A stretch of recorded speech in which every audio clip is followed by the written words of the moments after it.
Broadcasting from deep behind enemy lines in the occupied territory of the Socialist Republic of California. Your host, former California State Assemblyman and Governor candidate, Tim Donnelly.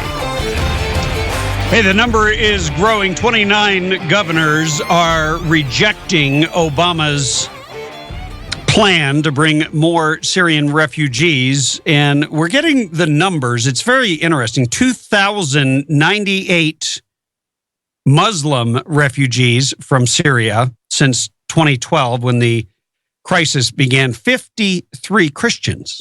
That's it, 53. Almost 2,100 Muslims and 53 Christians. And who do you think is more likely to be suffering persecution in a 90% Muslim country like Syria? Yeah, the Christians. And a number of governors have suggested that we only bring Christians in who clearly can make a case for persecution, but at the same time, they pose no threat. And it's very interesting. I reached out earlier today to Texas Governor Greg Abbott's office, and unfortunately, he is not available. He's traveling right now. Would love to have him on the show. We're working to get him on at some future point. But here is what he said. He said in a letter to President Obama, I just love this guy. He is really a blueprint for what a governor should look like. He stands up for his people, and he doesn't take any guff from anybody. Neither you nor any federal official can guarantee that Syrian refugees will not be part of any terroristic activity, Governor Abbott wrote, and as such, opening our door to them irresponsibly exposes our fellow Americans to unacceptable peril. The threat posed to Texas by ISIS is real.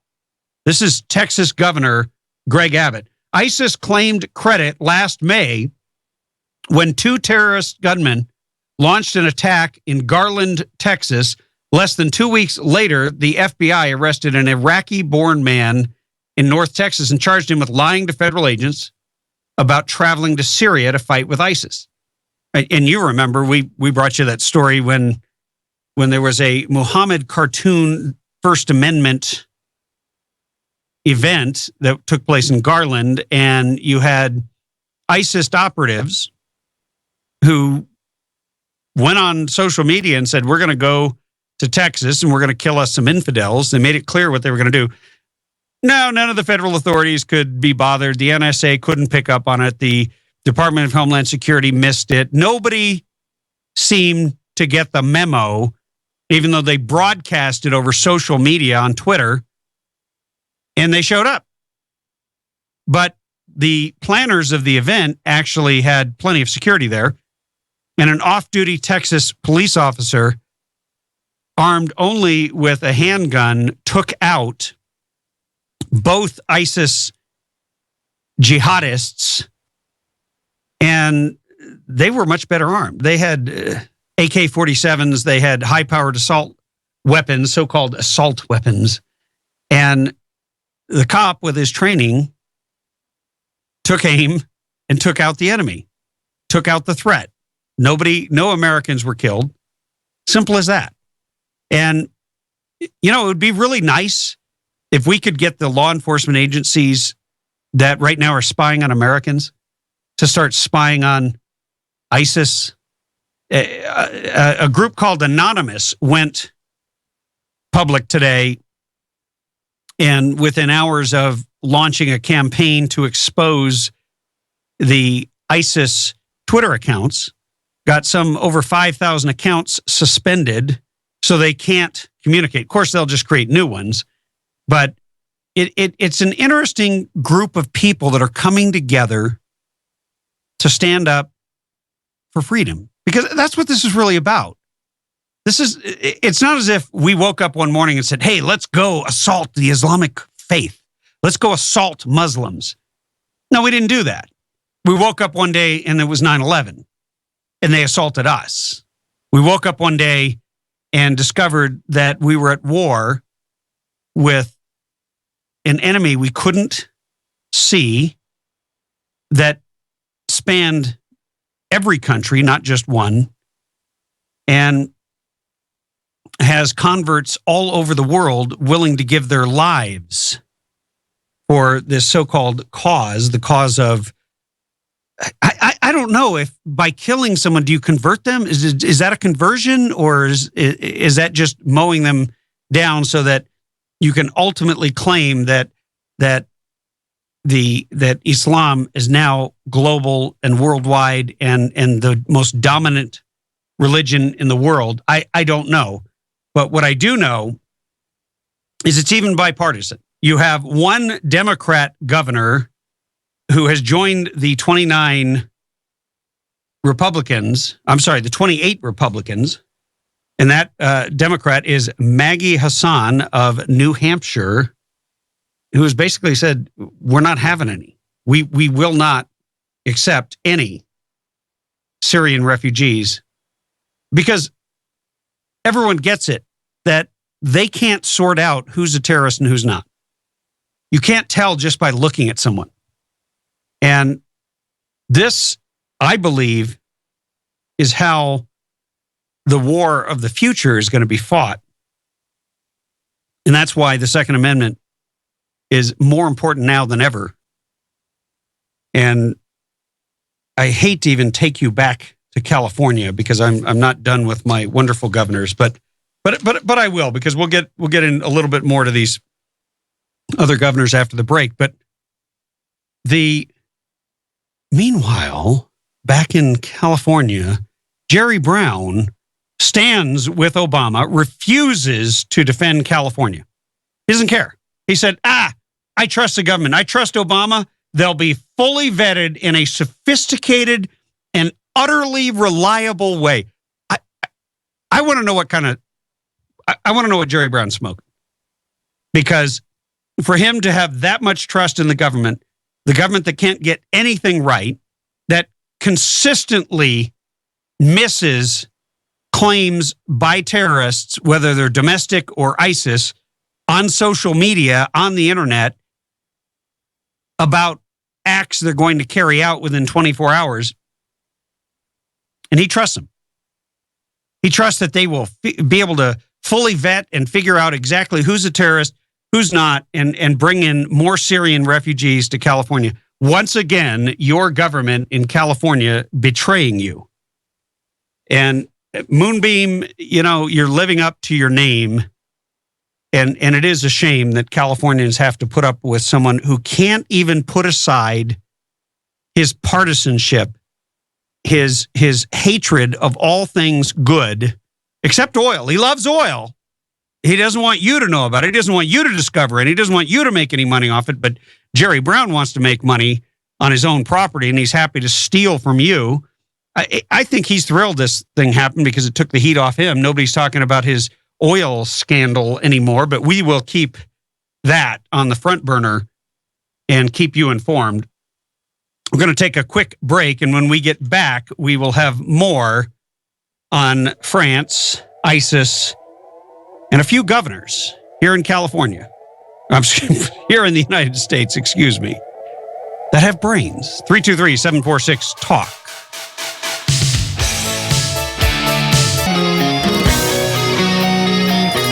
So you've got 29 U.S. governors who have stated they will refuse to accept any further Syrian refugees. Greg Abbott of Texas wrote a scathing letter to the president. Bobby Jindal of Louisiana already signed an executive order halting all future acceptance of any refugees. And there's this issue being raised by so-called immigration experts saying that states have no right to refuse individuals who are immigrating into their states. I beg to differ. States have a hell of a lot more power than the federal government will ever acknowledge. And it is the federal government's role in Article 4, Section 4 of the Constitution. It's very clear to keep states free from invasion. And it is everything that is not enumerated to the states, to the federal government, falls to the states first and then the people. And the bottom line is, if it is considered to be a threat to the people of the state, it is up to the governor to defend those people. They can take whatever action they like. There are always experts who love to tell you that somehow you can't do something because it threatens the status quo. And it's funny, if states had no right and no power and no say over their own destiny and their own safety and their own security, you'd think the president in his remarks would have said that very same thing. But of course he didn't. What he did say, and it's funny, I was reading this article on CNN. I was a little bit shocked because it sounded somewhat derogatory toward the anointed one. This is how the article starts out. ISIS might be the face of evil, but President Barack Obama is determined that it will not deprive him of his chosen place in history. Chosen place in history. I was like, what in the... This sounds like something that I'd read it maybe on a conservative site. Obama made it clear in a sometimes testy solo news conference in Turkey on Monday that not even the bloody ISIS rampage through Paris, which opened an alarming new chapter in the war on terror, will prompt him to abandon a pillar of his worldview. The insistence that America must avoid intractable Middle East land wars. Hey, look, all of us want to avoid intractable Middle East land wars. I think I can speak for the planet and say that none of us wants that. However, when evil is on the march, you might have to change your ideological blueprint or your concern for your own legacy. ISIS is your legacy, Obama. That's the bottom line. ISIS is your legacy because you walked out. You just walked out the door in the middle of the fight. You didn't have a plan. It wasn't well thought out, and it created a vacuum. And now you have empowered and basically poured gasoline on a crisis that could have been avoided or at least minimized. But the bottom line is, Obama has stated that rejecting Syrian refugees is a rejection of our values. That doesn't make any sense.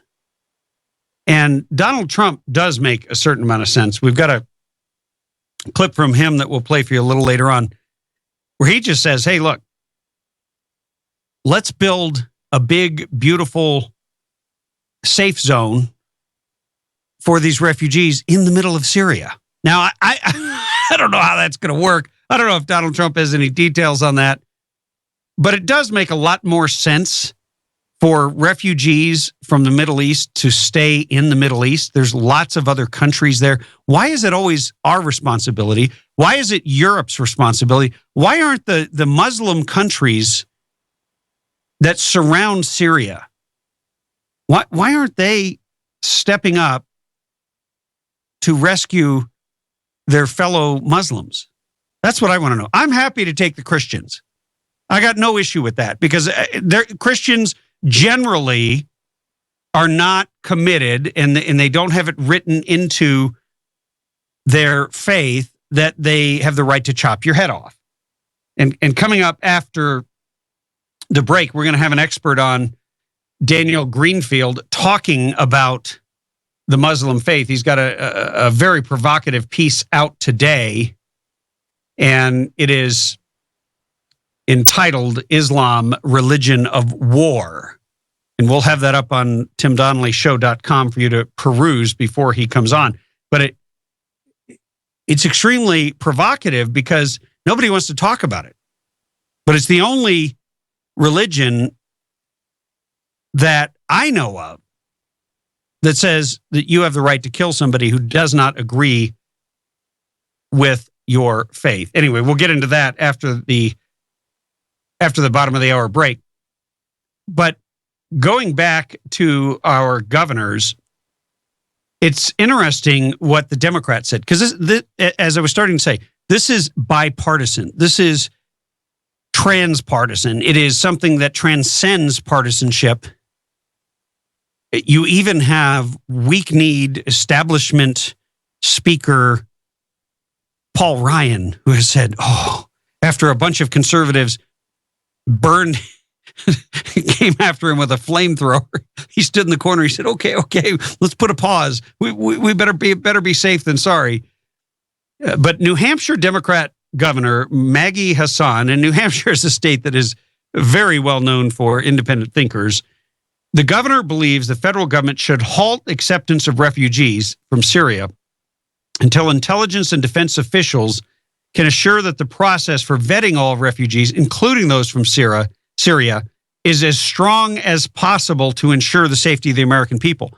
This is a safety issue. This is a security issue. This is when you understand that national security trumps all.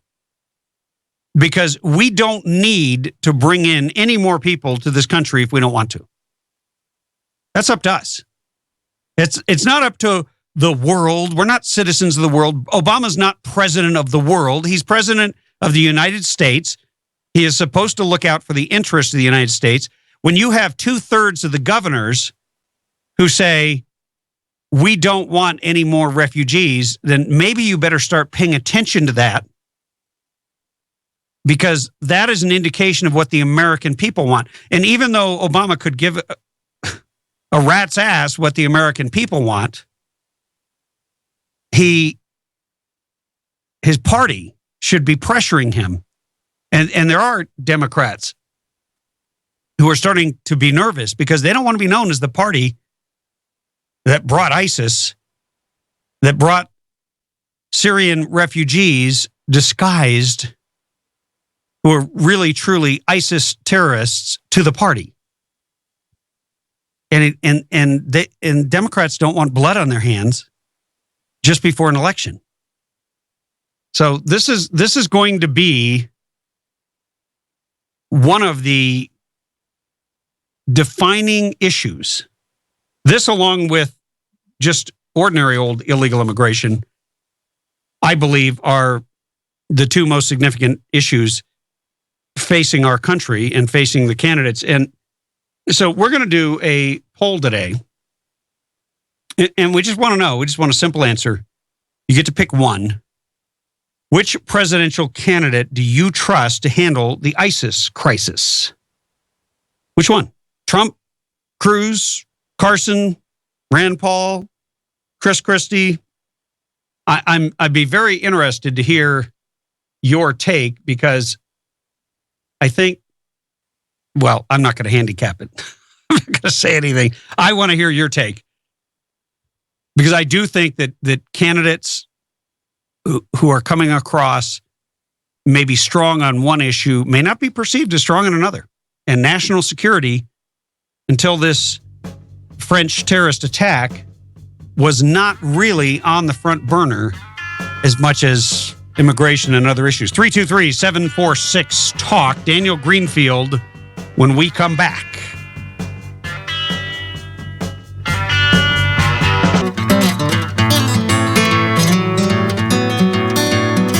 Hey, welcome back to the Radio Free California Network. I am Tim Donnelly, your host, former California State Assemblyman and radio governor here in California. And we're joined by Daniel Greenfield, who wrote an interesting piece today for it. You can find it at politichicks.com, as well as I just posted it up at timdonnellyshow.com. Daniel, welcome to the show. Hi, my name's Frank.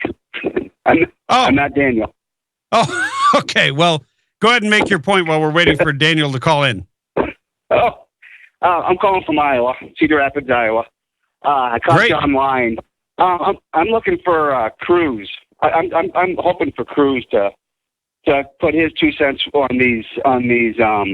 Yeah, I haven't heard what he said yet. Have you? No, I have not. And I like Trump, and Trump has. I like Trump as a whole, but I think his rhetoric sometimes people lose interest just by the way he says things. I mean, we already have any idiot can be president. Obama's proven that. So I think we need to get back down to a civil tone a little bit.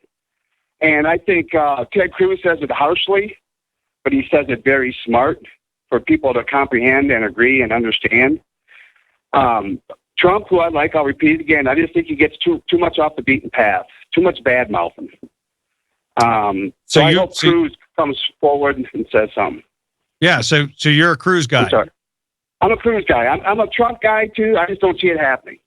I think Cruz Fiorina would be a good combo. We could have our cake and eat it too. Then we got a female vice president, and I also like Ben Carson, but I just think he's too much. He's too mellow. I think they're smart guys. That's my point. I think they're all smart. And like I said, and I'm not trying to be smart, but I think Obama's proved that anybody can be president. You don't have to be a genius to be president of the United States. You just have to be able to talk. Frank, it's going to be interesting to see what your state decides with your caucuses, and we will keep our eyes peeled, and hopefully you'll maybe call back and let us know what the feeling is on the ground there in Iowa. Well, I'm not always proud of Iowa, and Obama's another example of that. So, but, well, thank you for the call, and thanks for listening. You bet. Thank you. Goodbye. And now I'm going to bring on Daniel Greenfield, who is a columnist out of New York, who has written the piece that I just posted up at timdonnellyshow.com. He wrote it for Politichicks.com, which is Why Islam is a Religion of War. Daniel, welcome to the show. Thank you for having me on. No, my pleasure. You know, your piece is timely, of course. We've been back and forth trying to get you on because you're an expert in this particular area, but you open up your piece with a quote from the Quran, and I'm going to read it. It says, He it is who has sent his messenger Muhammad with guidance and the religion of truth, in parentheses, Islam, to make it victorious over all religions, even though the infidels may resist. And you go on to say that Islamic violence is a religious problem. And that's the first I've heard that take. It's absolutely so. I mean, even if you don't get that same impression just by looking around, if you look back at the history, this is a consistent pattern. It predates the United States, so this has nothing to do with our foreign policy. It predates, for that matter, modern Europe as we know it. This goes back well over 1,000 years. And you have to really look at this in the roots of the Quran. And walk us through, what is the purpose of Islam? Islam is essentially, it's less spiritual than it is materialistic, which means that it is about physical supremacy. What is a religious act for a lot of other religions is personal change, your personal relationship with God. Islam, it's less about your personal relationship through inward change and more about how can you force other people to obey Islam, which is really the fundamental action, the fundamental religious activity within Islam. Yeah, and when I read that, I thought that's interesting because I had not heard that take before, that basically you're trying to have physical supremacy as opposed to other religions where the goal is, well, take Christianity or take Judaism. It is to surrender your own desires and your own will to a higher spiritual force known as God or whatever. Everybody has a different name, Jehovah. But in this case, it's everybody seems to think that's the purpose of this faith, that it's a similar but just a different flavor. But you're saying it's not. It's not. Islam is fundamentally based in this world. It's even this idea of paradise is basically if you rob, if you kill, if you achieve certain goals and you die, you will get those same rewards, which again, the things you were trying to get, wealth, women. You'll get them in paradise. It's not about a religious connection. It's a fundamentally physical experience. Even afterlife of Islam is a fundamentally materialistic place. Yeah, and let me read a little bit from what you said. You said the fulfillment of Islam depends on the subjugation of non-Muslims, so that violence against non-Muslims becomes the essence of the religion. And when Hamas states that killing Jews is worship that draws us closer to Allah, or the ISIS rapists tell Yazidi girls that rape draws them closer to Allah, they really do mean it. And they're not perverting a great religion as our politicians claim. They're living it. That's essentially it. I mean, again, there's a whole lot of history going back a long time showing that this has been going on all along. We're not facing a new experience. We're facing a very, very old war.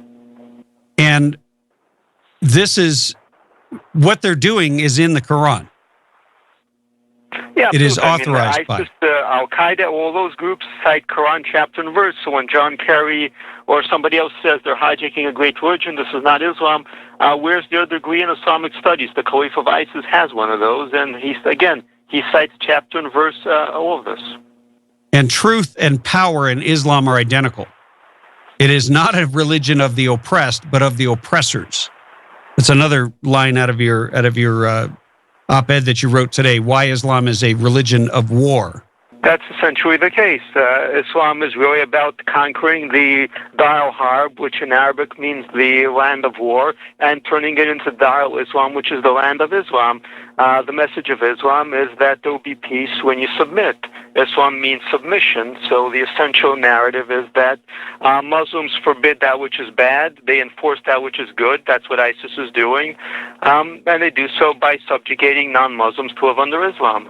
And you quote a verse, Quran 5.51, do not take the Jews and the Christians for friends. But that runs counter to what we're hearing from Obama. It runs counter to what we're hearing from celebrities like Madonna, who said if we can just love people enough, even if they're different, we just need to love them, give them dignity and respect, and this will all end. There will be no more killings.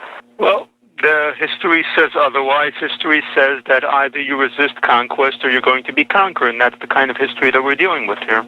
Well, I think a great deal of what you have written in here has not been heard by a majority of Americans. We're talking with New York columnist Daniel Greenfield, who has written a piece at politichicks.com. We have it up at timdonnellyshow.com.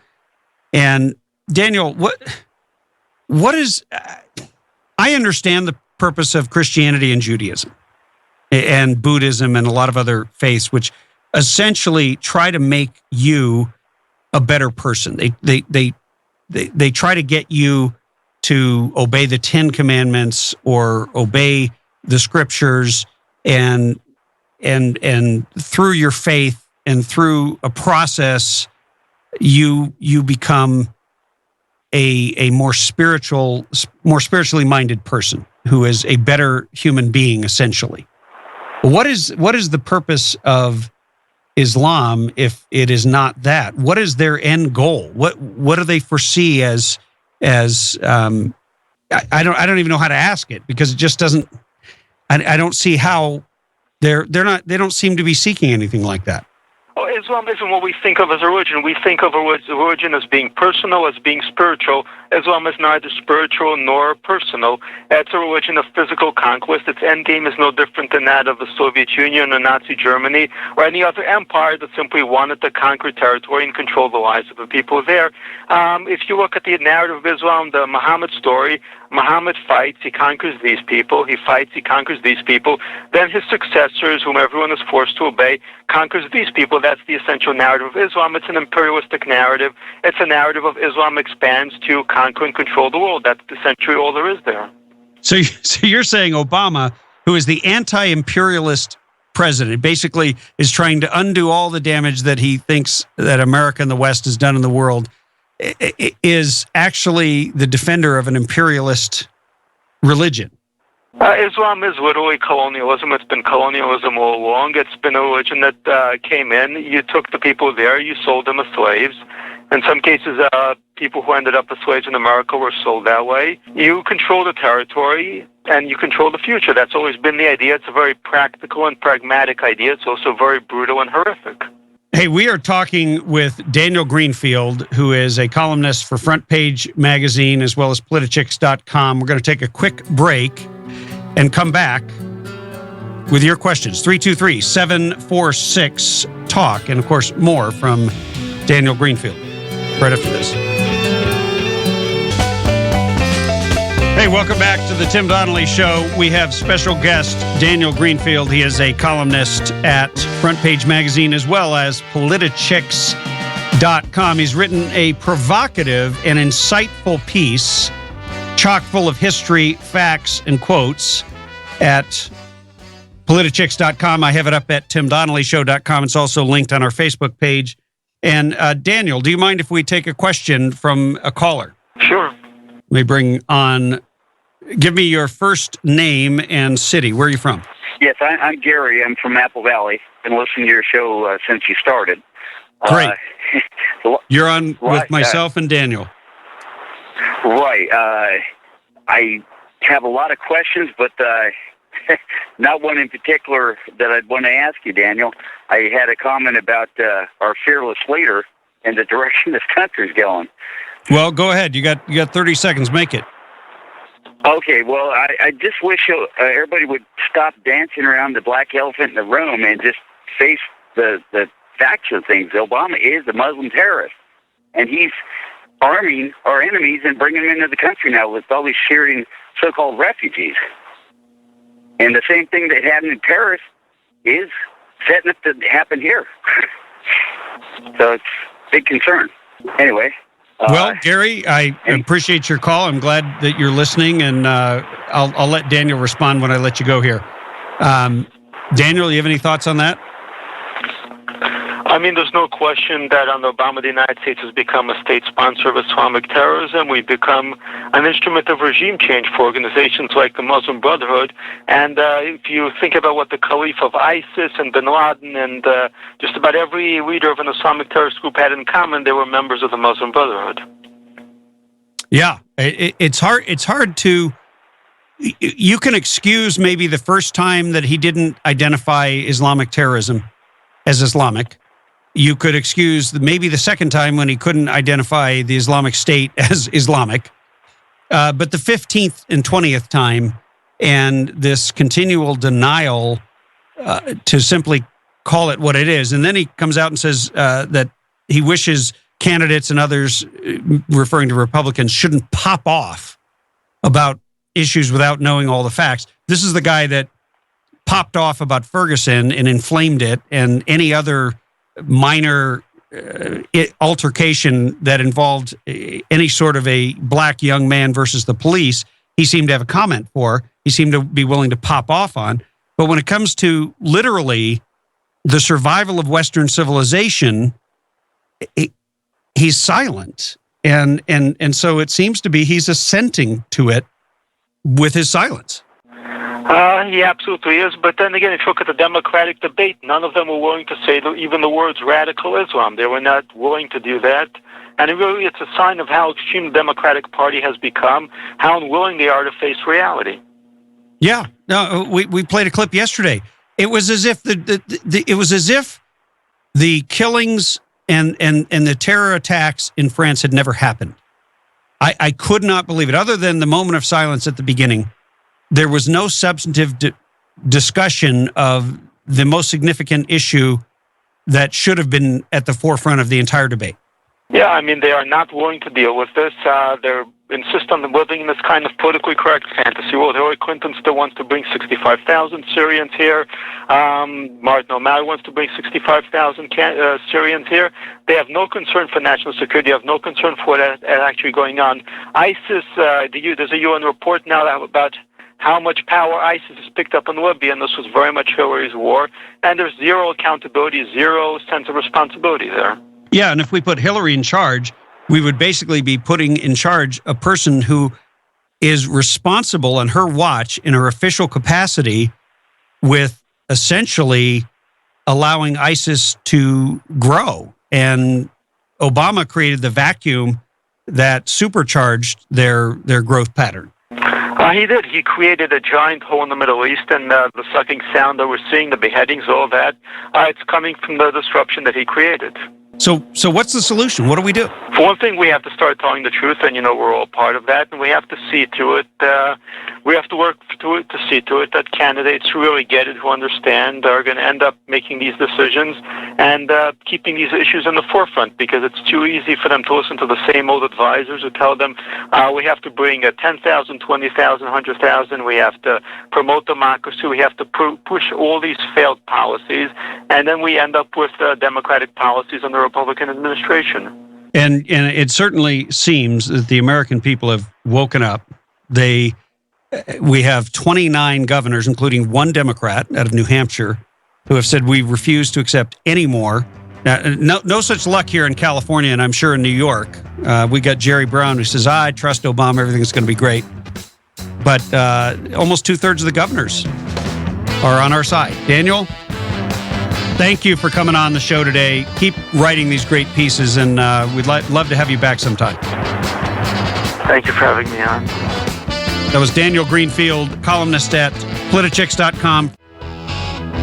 You have found the Radio Free California Network. I am Tim Donnelly, your host, former California State Assemblyman and radio governor here in California. And a whole lot of people wish perhaps that I were the real governor, because Jerry Brown is in the minority of governors who has decided he has no problem accepting as many Syrian refugees as Obama wants to send him. He trusts Obama, says that they'll be fully vetted in a sophisticated and utterly reliable way. Just listening to the way he talks, I want to know what he's smoking. And I want to know what you think. We're doing a poll today, very simple poll. Who do you trust of all the candidates running for president? That could be Republicans, could be Democrats. But you can only give us one name. So far, we've got a vote from Frank in Cedar Rapids, Iowa, who wants Senator Ted Cruz, likes Trump, but doesn't think he's going to be able to make it. Interesting, given that Iowa is going to be the first challenge. So if Cruz is doing well in Iowa, it'll certainly do something within the race. Latest poll still has Donald Trump in the lead, and we will bring you that news a little bit later on. But we've got a clip that I want to play for you. And this is, just give me a second here to pull up the info on it. It's from Fox News, Fox Business News, and it is David Asman who is talking with Jen Smyers. She's an immigration director for the Church World Service. And I just want you to hear it, and then I'll comment after we hear it. Do the states actually have the authority to keep the refugees out? Joining me now is Jen Smyers, Director of Immigration and Refugee Programs at Church World Service. Jen, now that we are virtually certain that at least one of these terrorists came to Europe via Greece from Syria, doesn't the governor have a point? Well, I think that the difference here is that if we're talking about someone from Syria who made their way to France, that's far and away different than the U.S. refugee resettlement system. The U.S. has the most secure refugee resettlement system in the entire world. But we have to vet where they came from, Jen. That's the point. We don't know if any of these refugees that have come here might have a similar background with those terrorists who were involved over there. We do know. Any refugee who we're going to bring to the United States, we do biometric screening. UNHCR, the UN Refugee Agency, has done iris screening, medical tests, in-person interviews with Department of Homeland Security officials, forensic document testing. We're not going to bring anyone into the United States unless we are certain that they deserve to be a refugee, deserve to be here, and they're not causing us harm. Refugees are the single most scrutinized and vetted individuals to come to the United States. I would love to believe you, but I'm afraid this administration has let us down with regard to security so often in the past that I'm reluctant to give them that authority, to assume that they are 100%. All you need is one mistake, one refugee who was a terrorist to get through, and you can have something like you had in Paris. But we couldn't have something happen like happened in Paris because of how different the U.S. refugee resettlement system is. It really is the single most secure program in the entire world. Now, as you know, there's a problem with the governor's legal argument, although one could say that as long as they're on federal property, the governors can't touch them. But if they go into the general population, perhaps they can have a legal point. But now the Congress is about to withhold funding. Speaker Paul Ryan has said today that he's going to put an act in to withhold funding in this refugee program. Would that stop the refugee flow? Well, I haven't seen that particular proposal. We'll have to see what Congress does. But states cannot discriminate against someone because of their nationality in terms of allowing them into their state. Well, hold on a second. The Congress has the purse strings. The Congress can stop a program that it feels is inappropriate or unsafe for the American public. They have that power constitutionally. But to do so for one particular group of people based on their nationality, I think gets into some non-discrimination territory. But it's important to understand what these governors are really saying. They're saying to Syrian Americans who are members of their communities, if your family members are overseas, if they're in refugee camps, tough luck. You can't be reunited with them. They can't come here. Look, I think every reasonable Syrian who's here in the United States, either as a citizen or here as an immigrant with a green card, would realize that if there were measures taken to protect us from terrorists, those measures might be worthwhile, whether they were restricting Syrians or any other ethnic group that pose a danger. But we can do both. We can protect the United States. We can make sure that our national security is adequately protected, robustly so, and we can welcome people who are incredibly vulnerable. The refugee resettlement program is part of the implementation of our foreign policy. It allows us to tell countries like Jordan and Lebanon that they should remain keeping their doors open to refugees in the region. And it's important to recognize that this is a tool that we have, and if we neglect it or if we tell the world we're not bringing in Syrian refugees, there could be real ramifications internationally. Jen, I'm going to give you the last word. It's a tough sell in this environment. I got to say, it is one tough sell, and there are going to be a lot of arguments with governors and with the House. But you make your case. Jen Smyers, Director of Policy and Advocacy, Immigration and Refugee Program at Church World Service. Thank you very much for coming in, Jen. Appreciate it. Thanks for having me. Absolutely. See, right there, the naivete of this Jen Smyers, who she basically sounds almost exactly identical to Jerry Brown in California, who says, I trust Obama. It could never happen here. They're going to, she said, robust measures to secure the United States and protect this country. But when the interviewer asks her about whether or not perhaps we should put the brakes on, oh, no, we can't do anything like that. I guess that would be too robust. And she makes the point and makes the statement, let me say, it's not whether it's a fact or not is in dispute, but she makes the statement that there are non-discrimination laws and that you can't discriminate against one ethnic group from immigrating. See, what the left has done is they have infiltrated the legal profession, the media, the culture, the education, indoctrination establishments, and they have created code called non-discrimination law. But what it is, it's very carefully crafted in order to discriminate against American citizens, in order to stop Americans who might have a concern over anything. All of a sudden, you go to the non-discrimination law and you can't take action. Well, bottom line is, laws were made to be nullified when they are not in the interest of the people. And you have 29 governors who have already said, we are not going to do it here. You can sue us. You can do whatever the hell you want.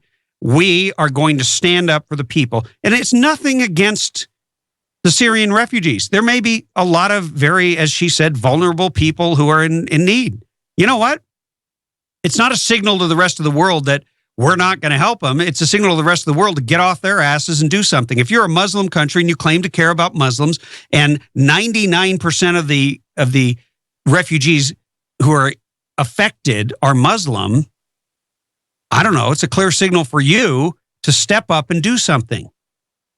But see, the way the left states it, the way they frame the discussion, it's America must.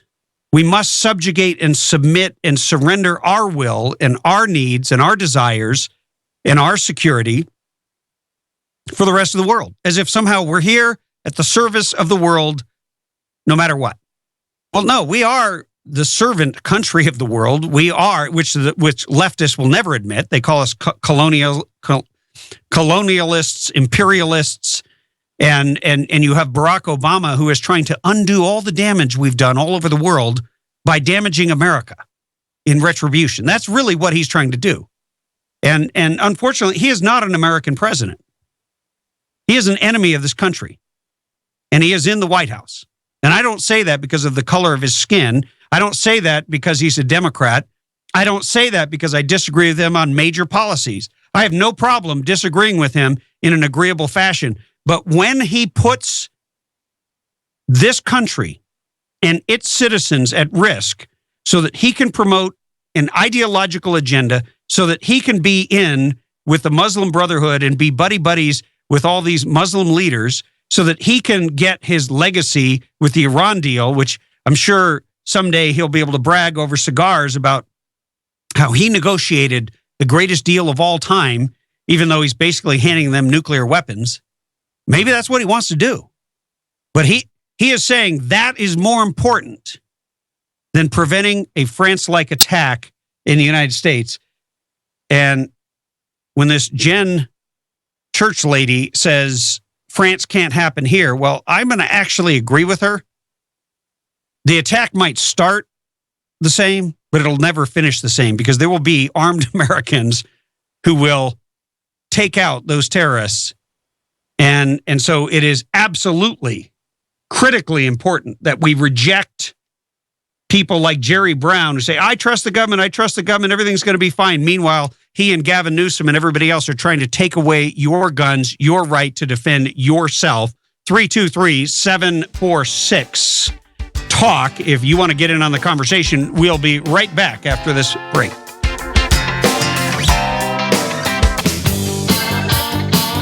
Hey, welcome back to the show. We will go straight to the phones. We're taking your calls, 323-746-TALK. Hey, welcome to the show. Give me a first name and city. Dave, Upland, California. Hey, Dave, how are you? I'm pretty good, thank you. First of all, let me ask you about your guest. Was it Greenfield? I couldn't hear where his that's Daniel. Article can be read. Daniel Greenfield, and the article is up at timdonnellyshow.com, and you can also link to it at politichicks.com, but the easiest way is just timdonnellyshow.com. It's there in its entirety. I want to make a parallel between something he said, and I'm going to talk about illegal immigration. I've always found out that illegal immigration is not the big problem, but it's been a distraction. The big problem in the United States is legal immigration, and since 1965, we import 1 million legal immigrants, legal residents a year, and from the same countries, the same third world countries. But it's a taboo subject, and the politicians don't talk about it. We can always deal with illegal immigration, but once somebody's in the door and it becomes a legal resident, they're here forever. Now, I was an immigration inspector, so I know a lot about this, about vetting and so forth. And now the analogy I'm making is now we're talking about stopping the Syrians coming in from Syria because we can't vet them, which is true. But we're really not talking about what this Mr. Greenfield said, is that the Muslim race is incompatible with the Judeo-Christian background in the United States, and it never will be compatible. But nobody's going to talk about that because it's a dangerous topic, and we have a president who will use his bully pulpit to dismiss any respectable insight into this. Yeah, he won't even use the word. I mean, Dave, he won't even attribute it to Islam. No, he won't. But I think with this Mr. Greenfield story really has to get out there, because most people don't know how dangerous this Muslim philosophy is to the United States. They're fine if they're in the Arabian countries, but over here, that's totally incompatible. The other thing I wanted to say is, I try to vet many Mexicans coming to this country for legal residents. It's almost impossible. The Mexican government doesn't have computer systems, at least at that time, to provide us with criminal records, although we made efforts to do so. Secondly, the moment they get over here, they promise they will not become a public charge, and they have a sponsor. They walk across the border, and they're all going on different programs, such as SSI. You know, if you're over 65 years of age, and if you're not even a U.S. citizen, you qualify for SSI if you don't have more than $2,000. And they all do SSI it. is Social Security. Yeah, Social Security income, right? Security income. Yeah. So I mean, America is a dying country. And I just want to say one other thing. We had one chance in 2012 with Romney. I don't believe we'll ever have Ted Cruz is my favorite candidate, but I don't think we'll ever have a conservative candidate. I don't think the numbers will be in our favor. I think there's about 60% of the American people who are going to vote Democratic, and the numbers are growing. And I don't think a conservative can be elected president. Well, Dave, you're full of upbeat information. Look, I'm going to disagree with you slightly. I don't think Romney is a conservative, especially with his endorsement of Obamacare. But I mean, he was a Republican, is what I meant. He was a Republican. Good point. But I actually want to ask you a question before you go, because you have some expertise that a lot of our guests don't, and a lot of our callers. In terms of, because it seemed like in '65 when they changed the immigration policy from our national interest to family reunification as the primary goal, that's when we started getting all the chain migration. And we lost control of who came here from where, because it was determined by whoever we let in the most from whatever country, who had the most family members willing to leave their country to come here. And of course, the people most willing to come here and leave their country are the most desperate and the poorest. And so to your point, you stated that legal immigration is the greater threat than illegal immigration. Can you expand on that a little bit? Well, it's because the majority of the legal immigrants we take into this country are unskilled, and they drain the U.S. Treasury of benefits. They're on a variety of different programs. But they're not supposed to be on programs, right? I mean, they're not supposed to be a public charge. Doesn't anybody follow up on that? The government has all these laws, but they're not investigated. Look, I was with the INS for many years. For example, when you come over, you sign a statement that your sponsor will support you if you become unemployed or you cannot support yourself. Your sponsor, he signs a form saying he will support you, could be a relative, but it never happens. As soon as you cross, you're allowed in the country, you apply for different benefits. It can be food stamps, it can be welfare, and if you're over 65, it can be SSI, and which is supplemental security income. And there's also the Earned Income Credit Program, which is another. Everything is draining this country and has been draining the country for years. I'm sincerely afraid of its collapse, its economic collapse. So yeah, that earned income tax credit is a massive welfare transfer, and we've seen studies where it's over $4 billion a year just for illegals who claim that they have 10 relatives or 10 kids or whatever dependents, and nobody checks it. And they send, and basically you send a check to somebody just because they filed a tax return. Doesn't matter if they contributed a penny to anything. No, you don't have to contribute. If you have to have some earnings. If you make, let's say, $13,000 and you claim you have 4 kids, we'll send you probably a check for $4,000. I'm using a rough number. Yeah. And this goes on, and these things are not investigated. The IRS, I have to give them some credit. They have got improved a little. But these are just one of the hundreds and hundreds of programs. And so we've got basically 60% of the population votes Democrat because they get more benefits. I know if you look at the congressional record in 1965, Teddy Kennedy was a big favor of the 1965 Immigration Act. He said it will not change the nature of the United States. It's radically changed the nature of the United States, of the population of this country. Is so divisive because we have so many third world people coming here who vote Democrat. Well, so Dave, on that note, we're going to have to cut it off because we've got to go to a break. Thank you for your call, and I hope you call back again. We'll take more of your calls right after this break.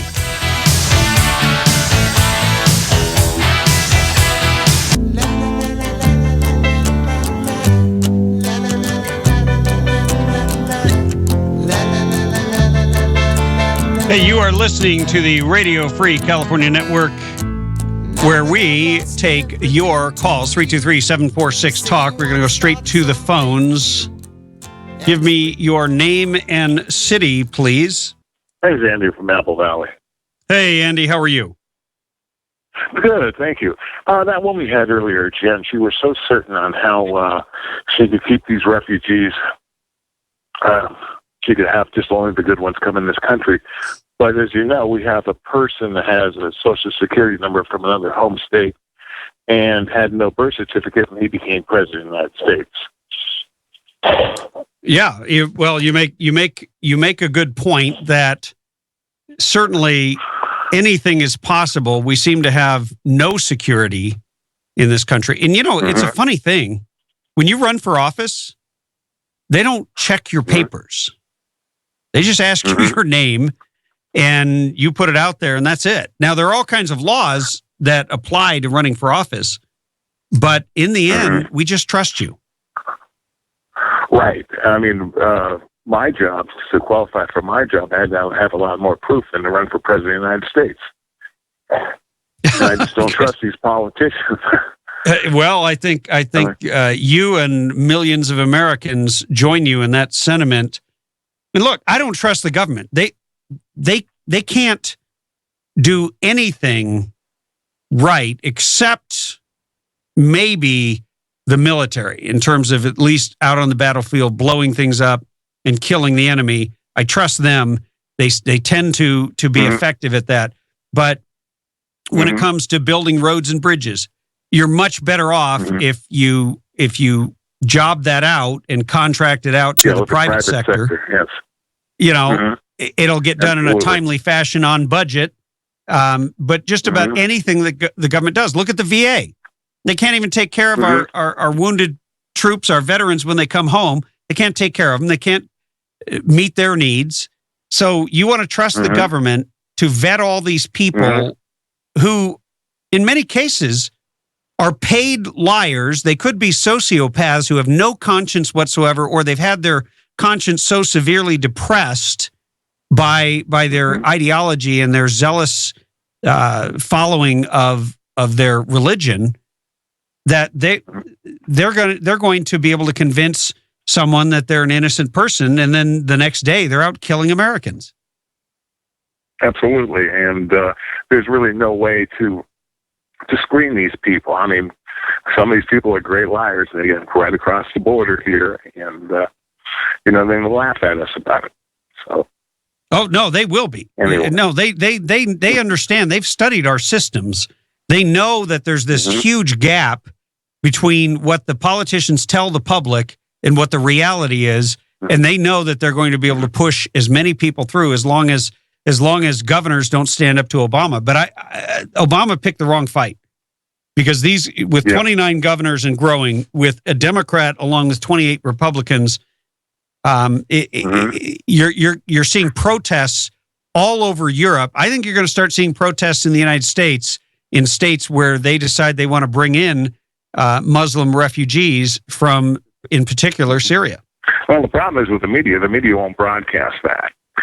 And the media it's all owned by the White House anyway, and they control what we see. Yeah, I get that. But you know what, Andy? We don't get our media from the broadcast networks anymore. We get it from Facebook, Twitter. We get it from the internet. And people will share that information. I can tell you that. Now, strangely enough, but anyway, I'm going to let you go, Andy. Thanks for the call. Strangely enough, just talking about Facebook, I put up a post, and this is one of my pet peeves. I put up a post about the article, "Is Islam the religion?" Well, let me read you my post. "Is Islam the religion of peace or the religion of war?" Politichicks.com and frontpage.com columnist Daniel Greenfield joins us to discuss. And then I put the phone number so people could call in and become aware of it. And it got like, I don't know, on one of my pages, it got 3 or 4 likes. And on the other, let me take a look here because I'm gonna get to a point. Don't worry. Okay, it got 2 shares and like 6 likes on the other page. I mean, 500 people reached, right? Now, yesterday, I posted a picture of my wife in her new uniform. She got a job, second job. A lot of people are taking second and third jobs. I didn't think it was anything remarkable. I put a photo up. It said, proud of my wife who started her second job today. Grateful. That was it. 409 likes and some, I don't know how many comments. People got into wars over whether or not my wife should work 2 jobs and what's wrong with me that she should be out there having to do that. And I couldn't, I can't. And people came to her defense and my defense. And there was more action and more activity over something that I thought was so non-controversial. I just thought my wife looked nice in her new uniform. She's actually working at Stater Brothers. And I just thought it was cool. Wanted to put it up. I learned that people don't want to engage on something that they don't understand. The whole topic of Islam has been so ingrained in us that it is a religion of peace. It has been so ingrained in us that if you speak out against it, you're an Islamophobe. Well, you know what? They're the only ones killing people in the name of Allah. You don't have the Catholics. They used to, a long time ago, the Catholics and Protestants over in Ireland, yes, my people, I'll give you that, were murdering each other, murdering British over the whole war they were having. But that ended. So now it's just the Muslims. And everybody's terrified. Why are they terrified? Because they don't know anything about it. They know what they think about a woman working a second job. Some people have very strong opinions. Some people just like the fact that you shared something that's personal or whatever. I still haven't fully understood the virality or virality of that photo versus a serious issue that affects the future of our country and the future of Western civilization. But see, the other day, I shared an article, and on that article, I didn't ask the question. Here's the big difference. I literally made a comment. And on that one, this was my comment. This was on November 15th, which what was that, Saturday? France's president, Sunday, Francois Hollande schools up Obama on how to be a leader by bombing the crap out of ISIS training camp in retaliation for the murder of 129 French citizens. Now, if we could just introduce the French to the Second Amendment. So that was my post. And it was liked by 2,600 people, 420 shares, and 133,000 people saw it. That was just a Sunday afternoon post. But see, I put the context there and I explained basically what you should think about it. At least I put my opinion out there. You don't have to agree with me. You can argue or disagree or what have you. But see, that was much easier for people to accept. But I agree with our earlier caller, Dave, out of Upland, that this article by Daniel Greenfield needs to get far and wide because he's literally telling you the history of Islam. He's telling you the purpose of this religion. He's telling you how it differs from other faiths so that you can evaluate it for yourself and whether or not you want to take that risk to import people who practice a religion when properly practiced involves subjugating others. It involves forcing them to submit. And if they don't submit, you have the right to kill them or rape them or harm them in some physical way, which is vastly different from the goals of Christianity, vastly different from the goals of Judaism or Buddhism or many other faiths that are practiced throughout the world, whose goal ultimately is for you to surrender your own flesh, your desires of the flesh, and become more spiritual and more godlike, more Christ-like, or what have you, depending on your faith, but more spiritual in with the goal of reflecting God through you by the transformation. I think it's a topic we need to start discussing publicly. And you know what? Hey, if people want to argue with you, if they want to debate with you, that's great. All you got to do is educate yourself. You can go to timdonnellyshow.com. You can read Daniel Greenfield's article. It's an excellent, very simple, very short article. If you notice when he was on air, he does not go on for a long period of time. He says short bursts of highly factual information, and he's done. And that's the way he writes. So you can read that article, I would say, in maybe 3 minutes. And we'll continue to discuss it here at the Tim Donnelly Show, 323-746-TALK. If you want to get in on the conversation, we will be right back.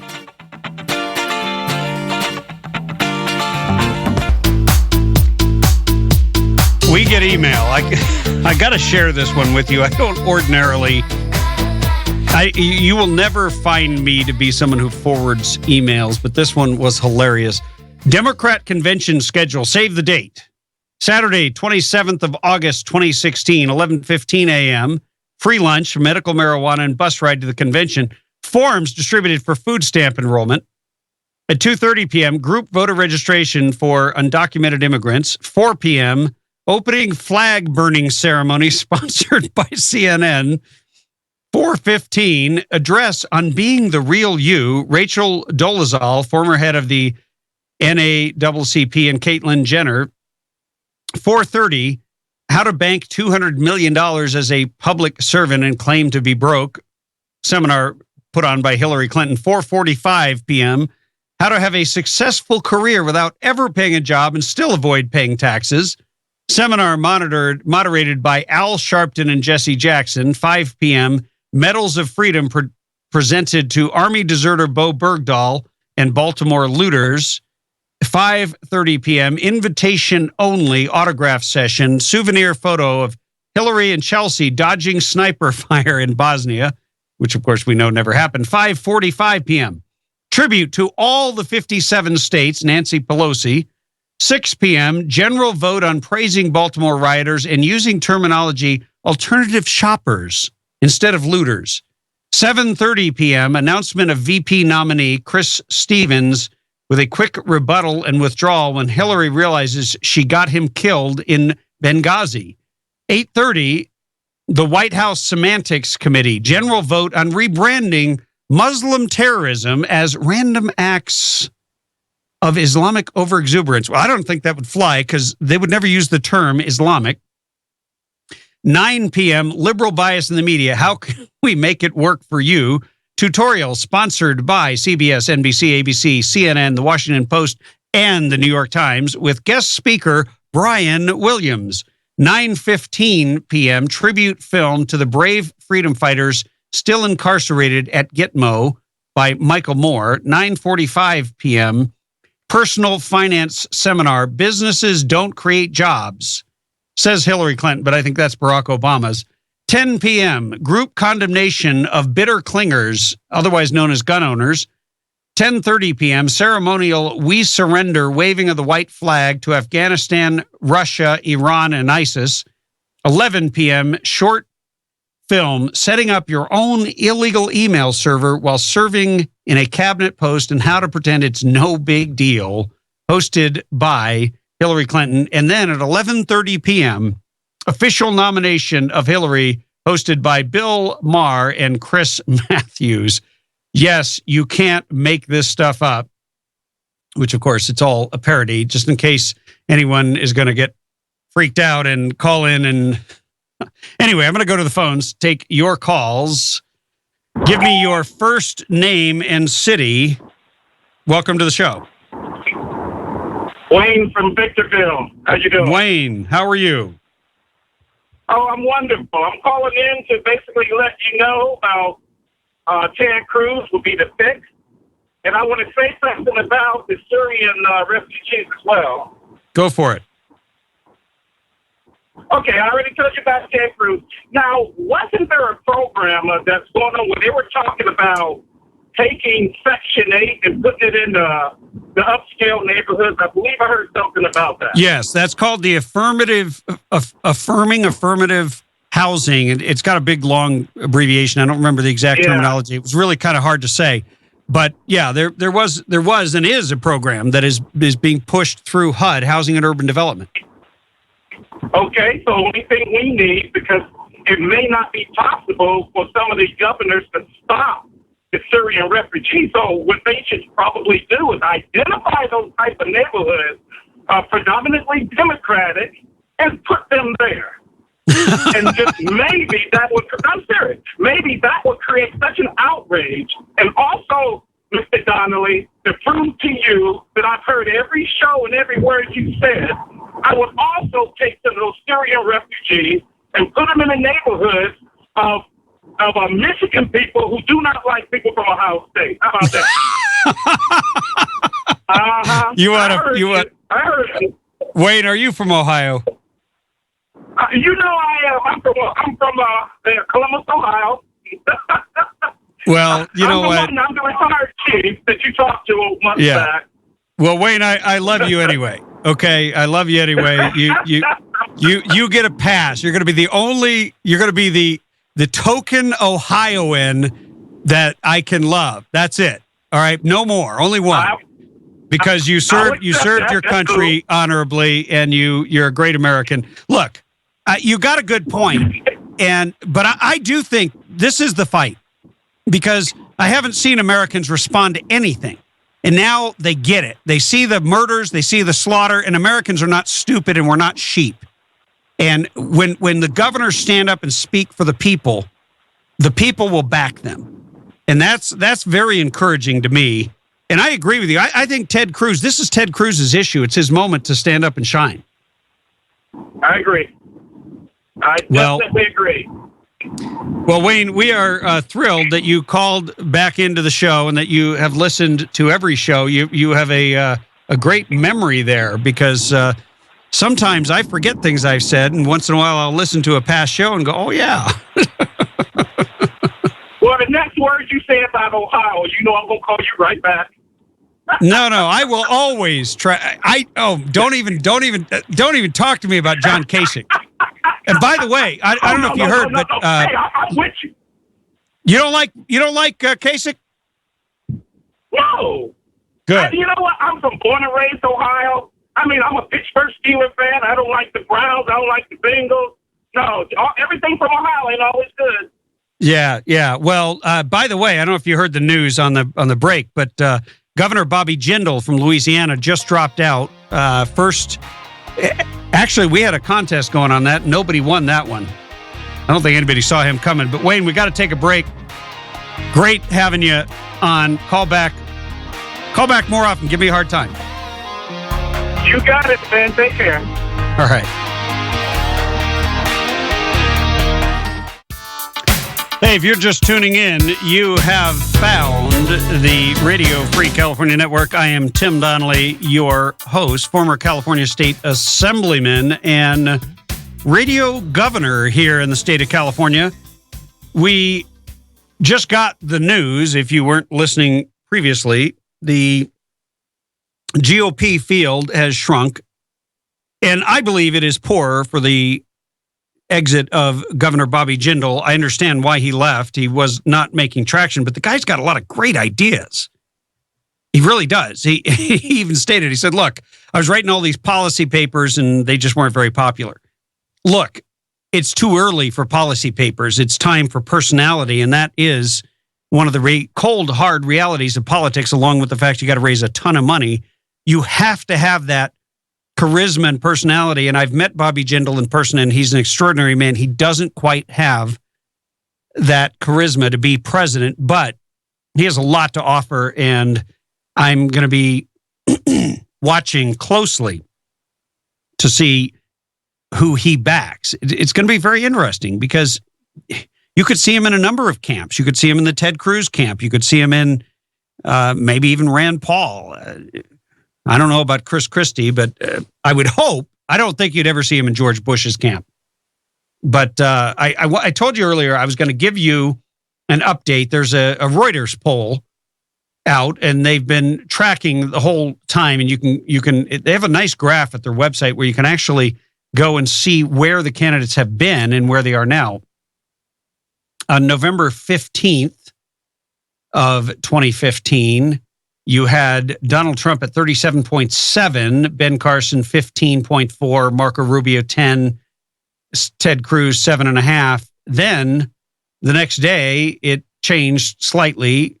Trump down to 36%, just under 15% for Carson, and Rubio at 11.5. And now, here are the numbers. 36 for Trump, 14.6 for Carson, 11.2 for Rubio. Rubio has climbed significantly with his performance in the last debate. Ted Cruz at 8%. I mean, he's moving in the right direction. He is moving slowly, but nonetheless, he's moving in the right direction as opposed to the rest who are largely just not even in the race. And it is certainly, and it's certainly going to tighten and become a lot more interesting. And my question, we've got a poll out today, a very, very national scientific poll here. We've already got results from Cedar Rapids, Iowa, from Upland, and from Victorville. And right now it's 100% for Ted Cruz. The question is, which presidential candidate do you trust to handle the ISIS crisis? Simple as that. Simple poll. And we will bring you on air if you call in. The number is 323-746-TALK. You can give us your name. We're just looking for one. We're not looking for a pairing. We're not looking for president, vice president. We just want to know which one of these guys or gals, and I don't care if it's a Republican or Democrat. You pick. It's your choice. 323-746-TALK or 323-746-8255 if you happen to be driving, and we will record it. And then at the end of the show, we will give you the final tally. It has been one of those days where the only thing really being discussed is, of course, what happened in France, and then what is happening here. If you were not paying attention earlier, 29 governors are now rejecting further Syrian refugees until further notice. And I think it is a wise policy. I think it makes a tremendous amount of sense. The only people who are arguing against it can't assure you that individuals coming through aren't going to be terrorists, aren't going to be ISIS sympathizers, ISIS operatives. Certainly, there were some who made it through into France, and these are people who are absolutely dedicated. They have devoted their entire lives to jihad. And in order to pull it off, they're willing to lie, they're willing to rape, they're willing to pillage, they're willing to murder. They're willing to do whatever it takes to wage war against the infidel, against the unbeliever, to advance the cause of Islam. And a lot of Americans just don't understand what it is. We've got a great article up. We talked to Daniel Greenfield earlier today, who is a columnist out of New York. He writes for Politichicks.com, our friend Anne-Marie Morel, and Front Page Magazine, which is David Horowitz's publication, highly credible. And he basically lays out the case that Islam is a religion of war, that its entire function, its entire purpose is to subjugate, to physically subjugate, to force people into submission. Either you submit to Islam or you die. And there really isn't, there's no rules. You can do whatever you want. You can kill somebody and you'll get 72 virgins if you die along with them. You can rape someone and tell them while you're raping them, hey, by the way, this is going to get you closer to Allah. I've never heard of such a thing, but that is what is happening in the real world. And you have to read the article. It's up at timdonnellyshow.com to get the full sense of it.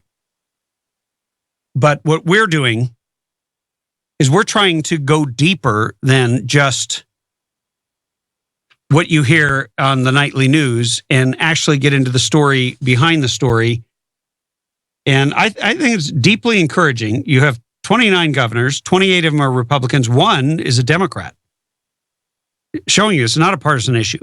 This is a survival issue. This is about national security. This is about the security of our communities. Maggie Hassan, who is the governor of New Hampshire, has also stated that she is not willing to accept any more Syrian refugees until she is confident that they can be properly vetted. And look, there's a lot of concern.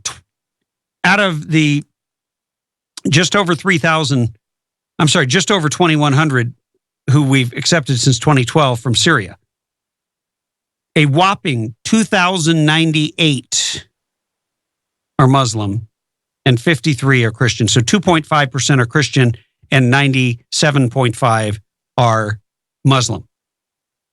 And that's a concern. When you don't know what the motivations are going to be, when you don't know the background, and you can't know. It is impossible. You heard Dave from Upland who called in, and he said, look, we can't know. There's just no way to know. We couldn't vet the people that were coming through before, and we're certainly not going to be able to do it now. I'm going to go to the phones, take your call. Give me your first name and city, please. Mike in Huntington Beach. Hey, Mike, how are you? Good. It's your old buddy from Huntington Beach, sir. How are you? I'm doing fantastic. I'm glad you're listening to the show. Yes. So called to talk to you about Islam a bit. I haven't been listening, but I don't know if people have talked about parts of the Quran called abrogation or taqiyya. So stop me if you've already talked about that. No, we haven't talked about that, but we did have Daniel Greenfield on earlier, who basically laid out some of the Quran, but we didn't get into those terms. So go ahead and educate us a little bit, Mike. So there are two parts that are of concern to me. After 9/11, I read the Quran and read extensively about Islam. And there are two parts that Westerners don't really understand about it. We hear Islam is a religion of peace. We hear that over and over again. That is a lie. And the lie comes from a thing called abrogation. The Quran is laid out in things called surahs that are like Psalms, comparably in the Bible. The problem is there are two parts of Muhammad's life. There's the Meccan period and the Medinan period. The earlier part, I believe, was the Meccan period, was there where they're getting the religion of peace from. Then the later Medinan period was where all the violence and the intolerance comes from. The abrogation tells Muslims the latest word of God is the only word of God. So the later, more violent period is what they take to heart. And then they point to the happier, more benign parts of the Quran in the earlier part of his life as being the religion of peace. But what they're doing is lying, and what they're doing is using a thing called taqiyya. Taqiyya is a commandment from their God that they must always deceive the unbelievers about the true intent of Islam. So my point to people is they literally have a license to lie to us about what their true intent is. So how can we therefore ever trust them? Interesting. A license to lie. I like the simplicity of that. And the bottom line is, if you look at what the real goal of this religion is, it's not to lay down your life for your friends as Christianity is. It's not to become Christ-like as Christianity is. It is not to become a better citizen and follow the laws and the Ten Commandments as you might find in Judaism. It is something entirely different. It is to subjugate people physically, to dominate the world and force people to submit to Islam. Yes. The literal translation of the word Islam means submission. So they had us at the actual name of it. It just means we all must submit to their God, and they are monotheists. They don't allow that there is another God of any sort out there. Their God is the only God, which we hear them repeat over and over again. So Islam is literally would be the benchmark of intolerance, as it were. Well, Mike, it's hard to argue with such simple truth, and I appreciate you calling in because you actually have read and studied the Quran, and I would love to say everybody should, but a lot of people don't even study their own book of faith. So, I'm not going to get into advocating that. I'll leave that to church leaders. But politically, we need to know what is in the minds of those who wish to wipe us off the face of the earth because we are a threat to their faith somehow. And for me here in California, when Jerry Brown and Gavin Newsom and all these Democrats want to take away my guns and tell me I can only have so many bullets in my gun, meanwhile, you're going to have these jihadists that they're importing, and Jerry Brown trusts Obama, says everything's great. Meanwhile, they'll be able to get illegal guns. They'll get their AK-47s. They'll be shooting off 30-round clips while we're restricted to 10 if you follow the law. So one thing I'm advocating is you need to be able to defend yourself, and I think you can apologize later rather than ask permission. That's my exactly. Ask for forgiveness and not permission, but. Yeah, no, I don't see something like Paris happening here in the States just because we are armed. I certainly see smaller events, but nothing. Well, like it won't end the same, Mike. We'll certainly not end the same. Thanks for the call. We got to take a break, but appreciate your input. Be right back.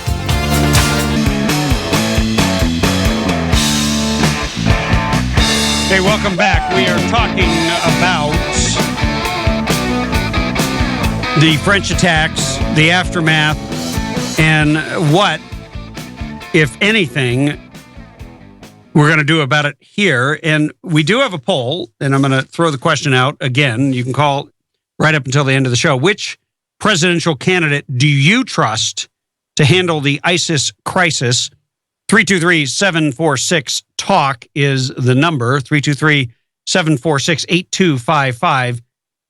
And I want to play a clip from the floor of the Congress where a prominent, outspoken Democrat named Luis Gutierrez has taken to the floor to tell you what he thinks about the governors and about you who want to refuse to allow more Muslim and potentially Muslim terrorists come to this country disguised as refugees. Mr. Speaker, we are shocked, horrified, and deeply saddened by the news coming from Paris. As a member of the Intelligence Committee, I know there is much to fear, both for our allies and for us. But in light of the attacks on our ally France last Friday, I urge my colleagues to keep a cool head and not to react exactly the way that ISIS and other terrorists hope we do, with fear, with chaos, and with lashing out. But sadly, that is what we have already seen Republican governors, elected leaders, candidates, and media figures do. I've been here long enough to know a thing or two about opportunism. Maybe it is too much to resist when you are one of 15 candidates for President of the United States. Politicians, pundits, and celebrities will be tempted to say whatever they can to get the news cameras pointed at them. The governor of Illinois, my home state, could not resist saying our state was closed to Syrians fleeing the terror of ISIS and the Assad regime. The governor of Louisiana, the son of immigrants, running for President of the United States, a nation of immigrants, said no to refugees. The governors of a dozen other states did so too. A senator whose parents came as refugees from Cuba, fleeing there, has said no too. This is despicable and cowardly and precisely the kind of reaction ISIS wanted. ISIS could not have written a better script. The free people of the world are turning their backs on people seeking safety and freedom. When we sent Jews back to Germany and when we sent Japanese to internment camps, we regretted it, and we will regret this as well. We have had candidates actually say that refugees seeking safety in the strongest nation in the world must first pass a test to prove they are from an acceptable religion in the United States of America.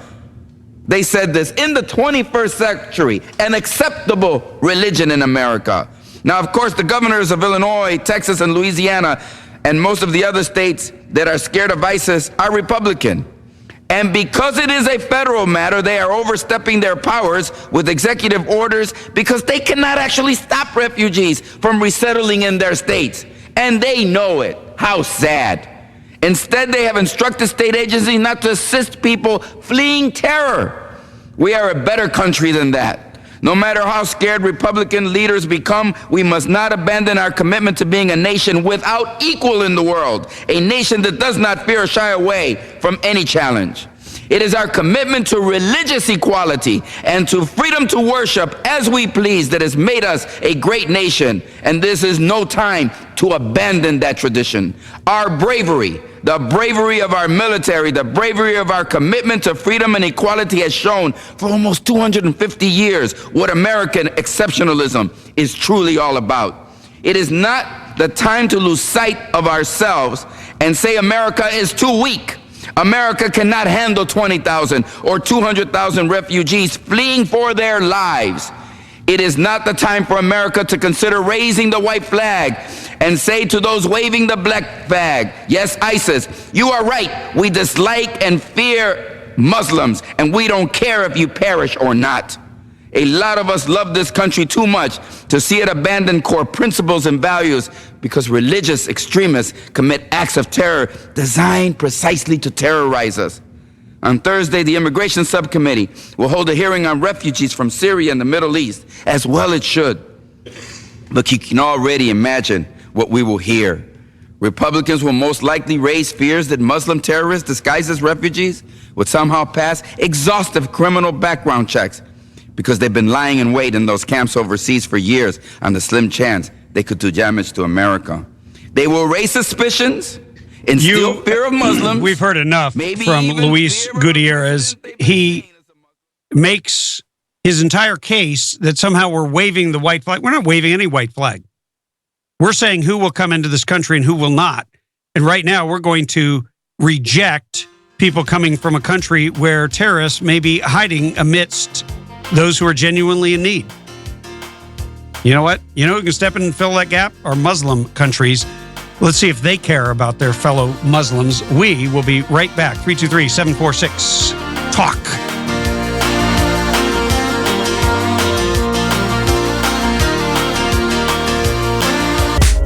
So which candidate do you think would best handle the ISIS crisis? 323-746-TALK. Take your calls right up to 6 p.m. I put it up on Facebook, and we actually got a vote for Rand Paul. We got another vote for Romney, although he is not a candidate, so that doesn't count. So we're going to give Rand Paul one and another one for Ted Cruz, so that makes it four for Cruz and one for Rand Paul. Who is your choice? Who do you think would handle the crisis? Who has the best demeanor, who understands the issue, who would best represent this country and the threat that we are facing? And it's not just our country. It's Western civilization. The French are ill-equipped to deal with being the front line in battlefield. They're ill-equipped. They don't have a strong tradition of something like the Second Amendment, which we have. We Americans have more guns. There's more guns than people in this country, and we know how to use them. We train with them. You know, some of the most peaceful, law-abiding, and amazing people I've ever met, I've met at gun ranges. They're out there weekend after weekend, day after day, training and practicing and teaching the next generation the use of firearms and the safe and effective use and gaining an understanding. It's important. It's critical. It's crucial. And we didn't used to be such a divided country over whether or not we trusted our fellow citizens to keep and bear arms. It isn't a matter of an opinion poll. It is literally a right. It is a right that is acknowledged in the Second Amendment, not transferred. It is simply acknowledged and protected. And it is a right that we state in that powerful document, the Bill of Rights, that it is a right that should not be infringed by the government. It shall not be infringed. Think about that. It is certainly critical and crucial. We're going to take a call from Barbara is it Apple Valley? It is Apple Valley. How are you, John? I'm wonderful, Barbara. Welcome back to the show. How are you? Good, thank you. I just love this topic. All right, Donald Trump has my vote. The first one for the Trumpmeister. Oh, you better believe it. I think he would get in there to win, not to be messing around. Now, did you hear what he said earlier? I mean, he's made some very strong comments on this topic. I've heard some of it. I'm not sure exactly what you're, but I will tell you that the guy gets in to win, and that has been the American way, except for the last, I don't know, we're in about 20 years here, and nobody cares, maybe more than that. We don't go to war to win. We just go to war. Not good enough. Yeah, no, it isn't good enough. I'd like to make a comment about this Mr. What was the guy with the foreign accent? Oh, boy. Oh, Luis Gutierrez, congressman from Illinois. Yeah, Gutierrez. That's him, Gutierrez. It's my understanding that when you have been to another country, if you were born here, you have no accent. If you come here, if you're here after or before you're 12 years old, you won't have an accent, but if you come after that time, after you're 12, you will remain with that accent. I believe this guy isn't even an American citizen or possibly was born in another country and came here after 12 years old. Therefore, I'm not interested in his opinion. Well, he is one of the most pernicious, nasty, and despicable congressmen that we have. He said some of the most atrocious things about Americans who believe in a border, who believe in the rule of law, who believe that we ought to have a proper immigration policy that supports the rule of law and the needs, economic and otherwise, of the people of this country. Of course, he has no loyalty here. He has no loyalty because he wasn't even born here, I'm sure. Well, I don't know that much about him, but I do know, going back to Donald Trump for a minute, I wanted to let you know, did you hear he was on MSNBC with, I believe, I forget the guy's name, Joe something, but it's called Morning Coffee with Joe, I think Joe Scarborough.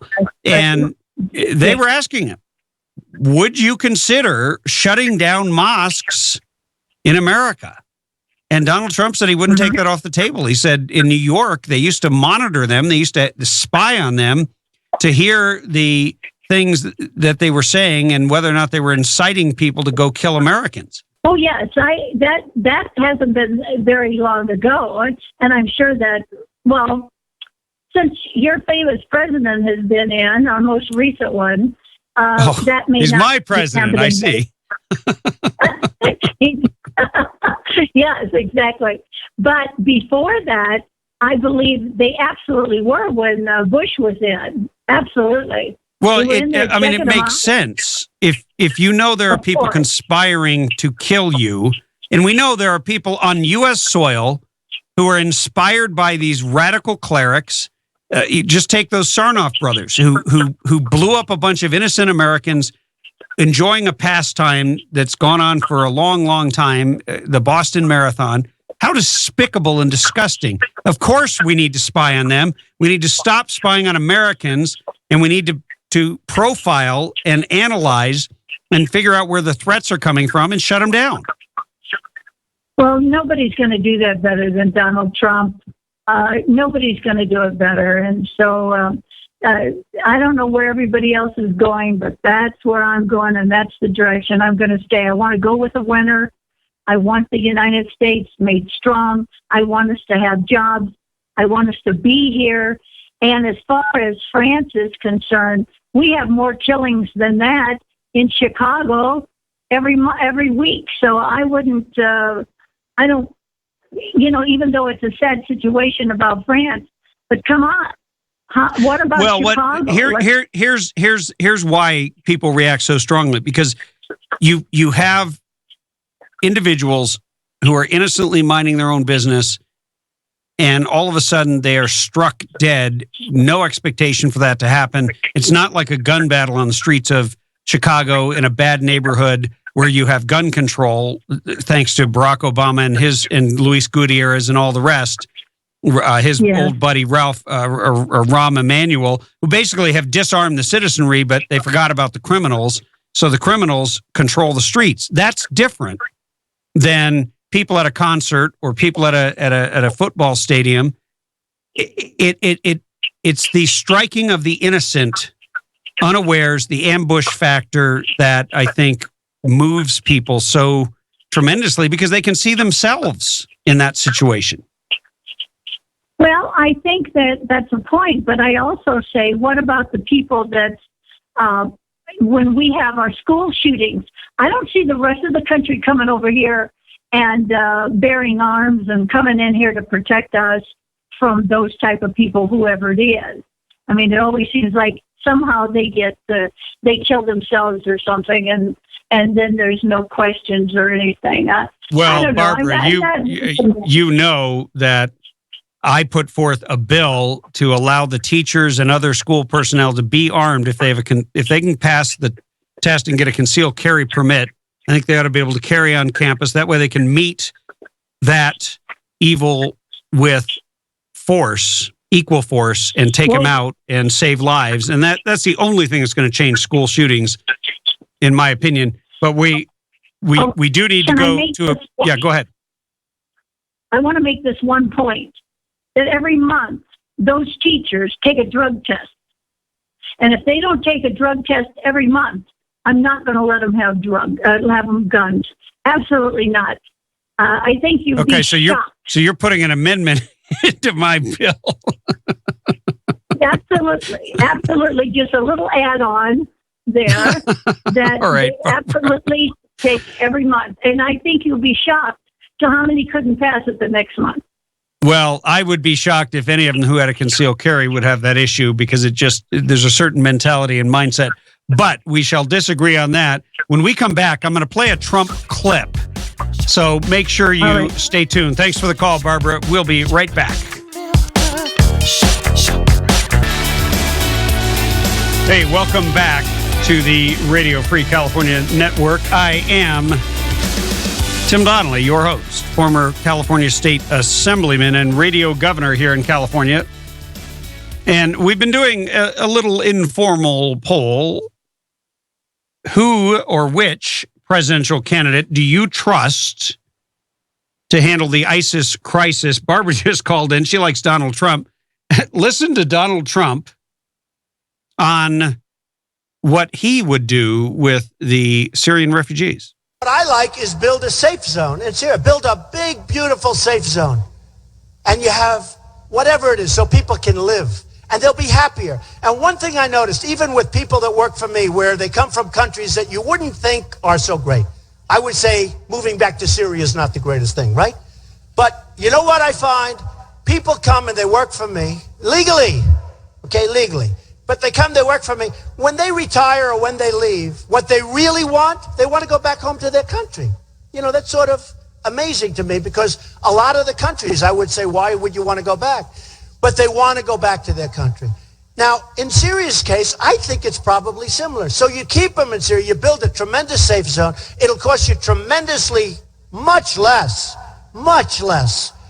And they'll be there. And the weather's the same. And all of the different things. And then when this horrible situation that's so horribly run, because we don't know what we're doing, when it's all over, they move back and they go back into their cities and they rebuild their cities and they start out and they start over again.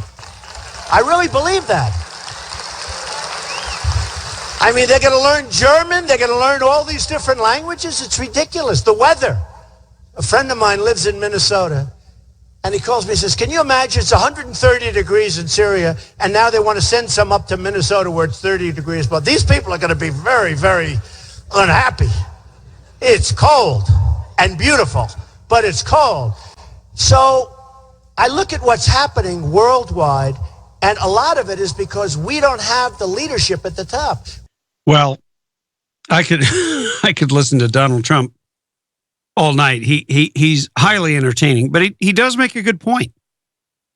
I'll modify his point a little bit. He's saying, why don't we build a big safe zone in the middle of Syria? Well, that would take armed intervention to be able to do that. What I do think is we need to be pressuring our so-called allies who, such as Saudi Arabia, in the Middle East, as far as allies go, Jordan and all these other places, they should be taking the vast majority of the refugees. You shouldn't be sending millions and millions and millions of people to all these other countries. It doesn't make any sense, given that the vast majority, almost 98% of them are Muslim. You're going to send them to non-Muslim countries? What, to force them to live according to the rules of somebody else's society that they might not want to live with, or that they might not be happy living with? They might not want to be in a place like America. And he goes on to make the point, he says something about the weather, but my point would be, we're the ones who have the final say over who comes here. We haven't lost that power to some idiot bureaucrats or people who think that they know better than us, who think they're smarter than us. We, the American people, are the final sign-off on everything. Yes, we have vested a lot of that power in our representatives, and some of it belongs to the president, some of it belongs to the Congress, some of it belongs to the judiciary. But in the end, that power belongs to the American people. And we're the ones who are going to have to live with the consequences. And that's why I'm doing this poll, because I think this is going to be one of the most critical issues for Americans to decide who they're going to support for president. So the question is, which presidential candidate do you trust to handle the ISIS crisis? 323-746-TALK. You have a chance to change the outcome if you call quickly, 323-746-8255. Right now, it is running very heavily in the favor of Ted Cruz, with runners-up Rand Paul and Donald Trump with one vote apiece. And if you have someone that you think could handle this issue, give us a ring.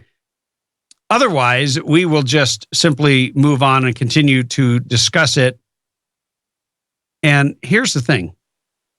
As we move forward, we need to bear in mind, and this is going to be a little bit unusual because we've become so used to living in a free society. We've become used to having security. And in the end, we, the American people, will be the front lines, just as the French discovered they were, just as the Israelis figured out a long time ago that they are. They're on the front lines.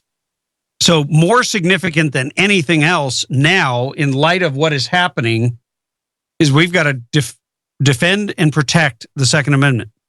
And I can't think of anything more critical, more crucial, more important than that. And so we will stand united. And this is a nonpartisan issue. It doesn't matter if you're a Republican or a Democrat or anything else. It matters if you're an American. It matters if you believe in freedom and you want to live free. Because when ISIS strikes here next, it could be in your community, it could be at the event you're at, and what will matter is whether or not you're prepared. Nobody can save you. We must save ourselves. and we must pray for our country. I want to thank Sean McNeil, our chief engineer, all of our sponsors, and you. God bless you and Godspeed. Tim Donnelly Show, out.